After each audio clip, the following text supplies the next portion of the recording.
Hello guys, welcome to my channel. Operating system की series में आज का हमारा टॉपिक है टाइप्स ऑफ ऑपरेटिंग सिस्टम। इससे पहले की वीडियो में हम लोगों ने इंट्रोडक्शन ऑफ ऑपरेटिंग सिस्टम को पढ़ा था। अगर आप लोगों ने वो वीडियो नहीं देखी है तो आप लोग उस वीडियो को ज़रूर से देख लें।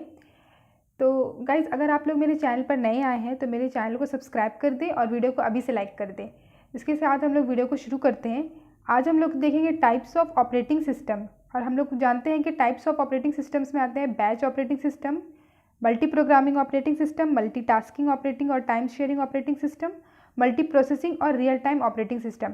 इसके अलावा भी जो है सिर्फ यही नहीं है, इसके अलावा हम लोग और भी जो है ऑपरेटिंग सिस्टम के टाइप्स को एक्सपैंड कर सकते हैं। जैसे कि हमारे पास हो गया distributed operating system, clustered operating system, embedded operating system, layered operating system. तो लेकिन ये जो 5 है हमारे पास, ये जो है इंपॉर्टेंट ऑपरेटिंग सिस्टम के टाइप्स है। इससे एग्जाम्स में क्वेश्चन पूछे जाते हैं, तो हम लोग जो है इन सारे को जो है अच्छे से डिस्कस करेंगे। आज की वीडियो में हम लोग कवर करेंगे बैच ऑपरेटिंग सिस्टम को। गाइस, बैच ऑपरेटिंग सिस्टम जो है वो 1960s के टाइम पे यूज़ होने वाली ऑपरेटिंग सिस्टम है। ऑपरेटिंग सिस्टम क्या होता है? ऑपरेटिंग सिस्टम वो चीज़ है जिससे हम लोग हार्डवेयर को एक्सेस करते हैं। मीन्स अगर हम लोग को हमारे कोई प्रोग्राम है, हम लोगों ने कोई कोड लिखा है, उसको हम लोग को एग्जीक्यूट करना है और उसका आउटपुट फाइंड आउट करना है, तो हम लोग जो है उसको रन करते हैं। और उसमें हम लोग को क्या हेल्प करता है? ऑपरेटिंग सिस्टम जो है हेल्प करता है।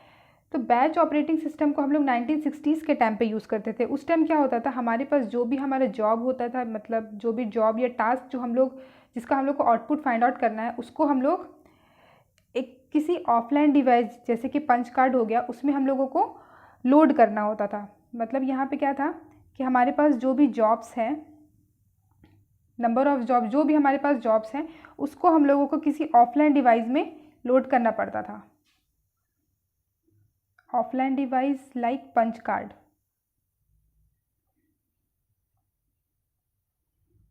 पंच कार्ड, ओके, पंच कार्ड। तो पंच कार्ड में हम लोग को इसको लोड करना पड़ता था अपने जॉब्स को ऑफलाइन डिवाइस में। और उसके बाद हम लोग को इस डिवाइस को क्या करते थे, हम लोग इस ऑफलाइन डिवाइस को सबमिट कर देते थे कंप्यूटर ऑपरेटर को। तो submit to computer operator, okay. हम लोग का क्या, यहाँ पे यूज़र क्या करता था, अपने जॉब्स को ऑफलाइन लोड करता था और उसके बाद कंप्यूटर ऑपरेटर को सबमिट कर देता था। अब यहाँ पे कंप्यूटर ऑपरेटर का काम क्या था, जो भी सिमिलर काइंड्स ऑफ जॉब्स है, सपोज़ हमारे पास n नंबर ऑफ जॉब्स हैं और हमारे पास जो भी मतलब बहुत सारे हमारे पास जॉब्स है, उसको वो जो भी सिमिलर टाइप्स ऑफ जॉब्स है उसका एक बैच बनाया जाता था। तो यहाँ पे बैच बनता था सिमिलर काइंड्स ऑफ जॉब्स का।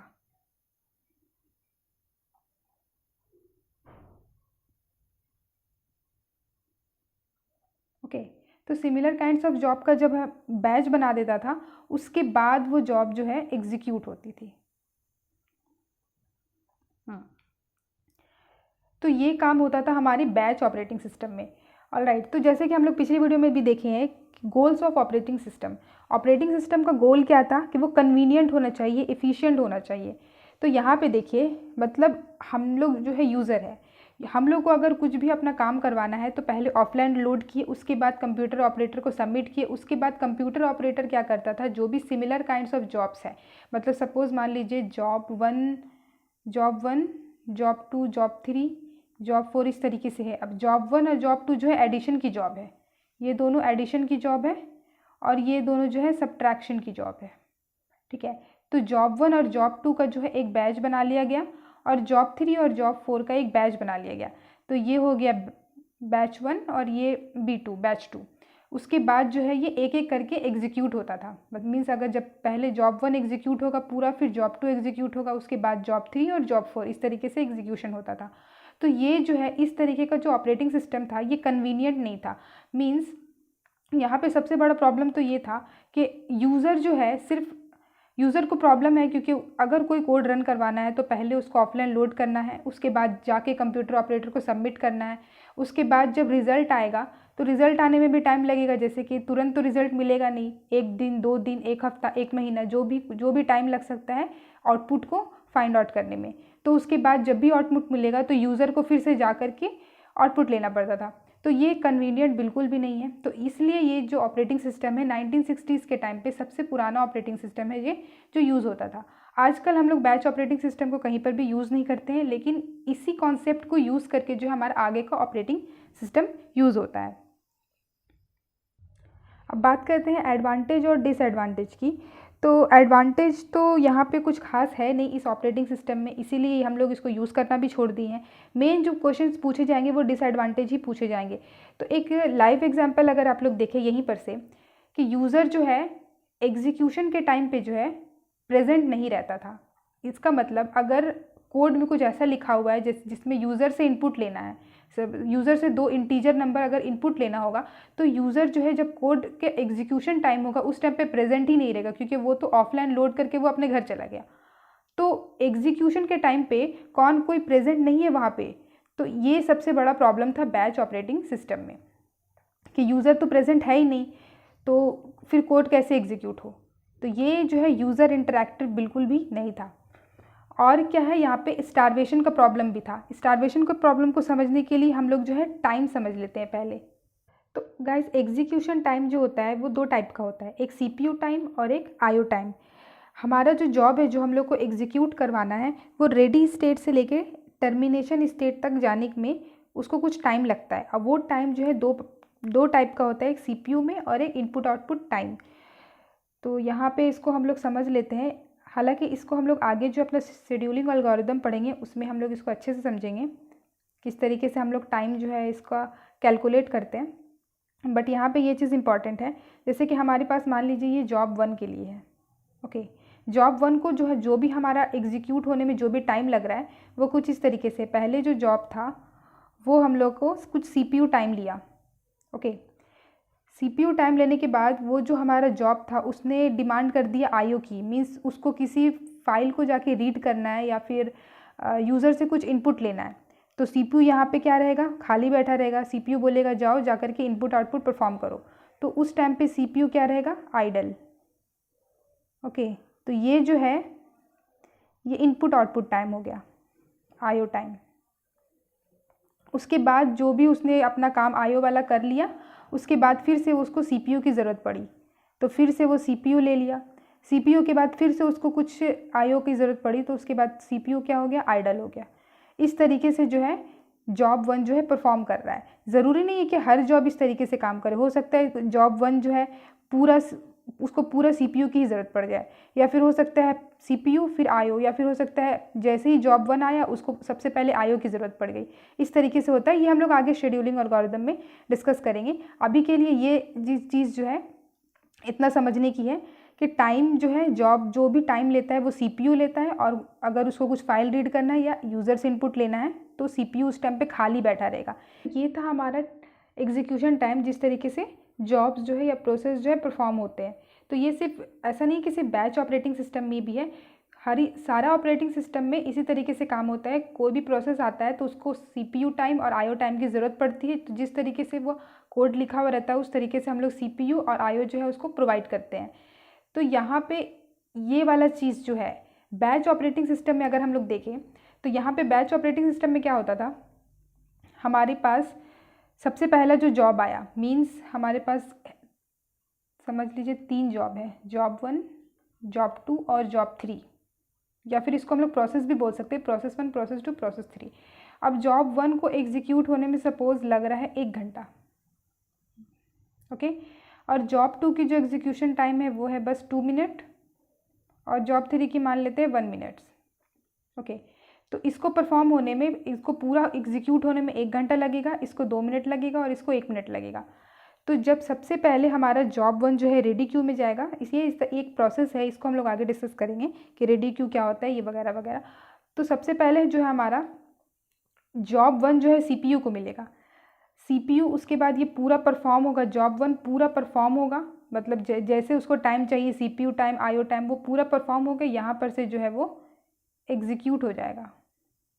एग्जीक्यूट मीन्स टर्मिनेट बोल सकते हैं इसको, टर्मिनेट हो जाएगा। ओके, तो यहाँ पे ये टर्मिनेट हो जाएगा।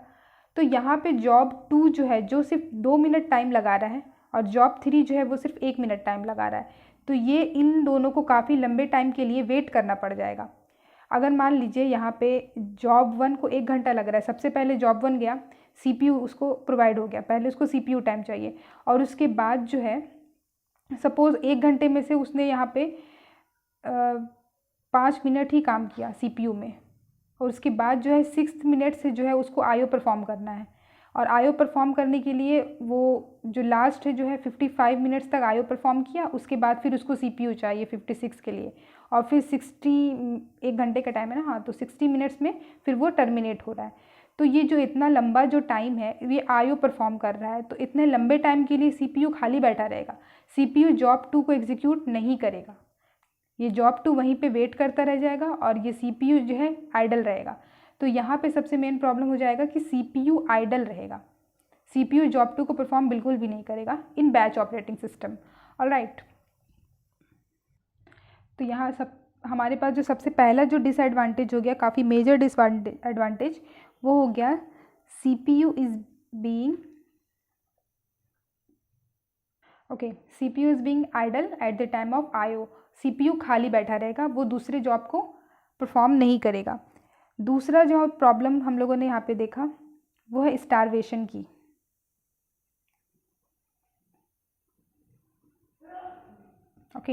स्टारवेशन मीन्स हो गया, स्टारवेशन क्या बोलते हैं, स्टारवेशन मतलब वेटिंग, हम लोग अभी इसी तरीके समझते हैं। वेटिंग मतलब जॉब 1 1 घंटा लगा रहा है परफॉर्म होने में और CPU खाली भी बैठा रह रहा है क्योंकि उसको IO की टाइम की ज़्यादा ज़रूरत पड़ रही है। तो जॉब 1 का 1 घंटा टाइम के लिए, क्योंकि जॉब 2 को बस 2 मिनट में कंप्लीट हो जाना है, लेकिन जॉब 1 1 घंटा वेट करवा रहा है, जिसकी वजह से जॉब 2 और जॉब 3 भी जो है वेट कर रहा है। तो इसी वेटिंग टाइम को जो बोलते हैं स्टारवेशन, ये जो काम हुआ इसको बोलेंगे स्टारवेशन। तो यहाँ पे स्टारवेशन की प्रॉब्लम भी देखने को मिलेगी। और थर्ड चीज़ जो है यहाँ पे वो है नॉट इंटरैक्टिव।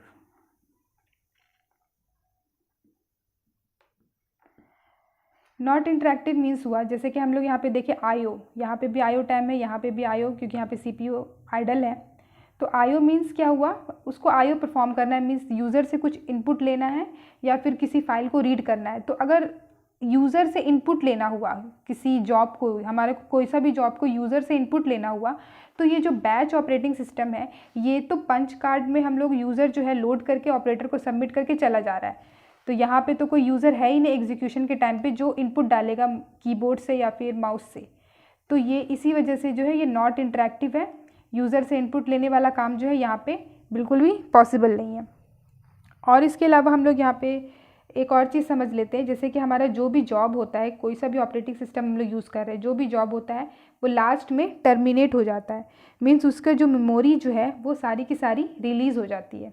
ओके, तो ये सारा हो गया बैच ऑपरेटिंग सिस्टम के बारे में। और एक बात क्या है, बैच ऑपरेटिंग सिस्टम जो है वो नॉन प्रीएम्प्ट टाइप का होता है। नॉन प्रीएम्प्ट टाइप मीन्स कि जैसे CPU आइडल है तो वो दूसरा जॉब को जो है एग्जीक्यूट नहीं करेगा, वो दूसरा जॉब को ऐसे बिहेव करेगा जैसे कि इससे कोई उसको मतलब नहीं, जब तक जॉब 1 उसके पास है उसको जॉब 1 को ही एग्जीक्यूट करना है। जब वो टर्मिनेट हो जाएगा, जब उसकी मेमोरी रिलीज़ हो जाएगी, तब वो जॉब 2 के पास जाएगा और उसको एग्जीक्यूट करेगा। तो ये जो चीज़ है इसको हम लोग बोलते हैं नॉन प्रीएम्प्ट टाइप।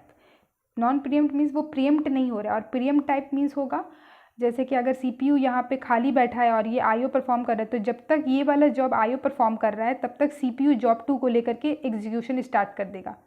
तो ये होता है प्रीएम्पशन टाइप का। लेकिन ये बैच ऑपरेटिंग सिस्टम जो था उस टाइम पे वो नॉन प्रीएम्प्ट टाइप का है, तो यहाँ पे ये बहुत सारी प्रॉब्लम्स इसमें देखने को मिलती है।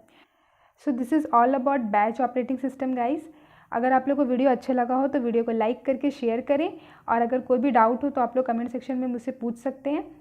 एंड अगर अभी तक मेरे चैनल को सब्सक्राइब नहीं किया तो मेरे चैनल को सब्सक्राइब कर दीजिए। Thank you so much guys for watching this video.